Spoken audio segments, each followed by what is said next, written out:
एक व्यक्ति ने एक मुनि से पूछा, मेरे भाग्य में कितना धन है? मुनि ने जवाब में कहा, 1 रुपया रोज तुम्हारे भाग्य में है। व्यक्ति बहुत खुश रहने लगा। उसकी जरूरतें 1 रुपये में पूरी हो जाती थी।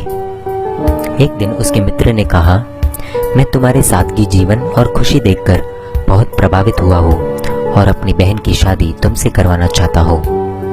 उस व्यक्ति ने कहा, मेरी कमाई 1 रुपया रोज की है, इसको ध्यान में रखना, इसी में से ही तुम्हारी बहन को गुजारा करना पड़ेगा।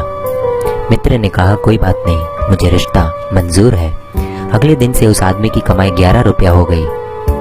उसने मुनि को बुलाया और कहा, हे मुनिवर, मेरे भाग्य में 1 रुपया लिखा है, फिर 11 रुपए क्यों मिल रहे हैं? मुनि ने जवाब में पूछा, तुम्हारा किसी से रिश्ता या सगाई हुई है क्या? उस व्यक्ति ने जवाब में कहा, हाँ हुई है। मुनि ने कहा, तो यह तुमको 10 रुपए उसके भाग्य के मिल रहे हैं, इसको जोड़ना शुरू करो, तुम्हारे विवाह में काम आएंगे। शादी के कुछ दिनों के बाद एक दिन उसकी पत्नी गर्भवती हुई और उसकी कमाई 31 रुपए होने लगी। फिर उसने मुनि को बुलाया और कहा, हे मुनिवर, मेरी और मेरी पत्नी के भाग्य के 11 रुपए मिल रहे थे, लेकिन अभी 31 रुपए क्यों मिल रहे हैं? क्या मैं कोई अपराध कर रहा हूँ? मुनिवर ने कहा, यह तेरे पुत्र के भाग्य के 20 रुपए मिल रहे हैं। हर मनुष्य को उसका भाग्य मिलता है।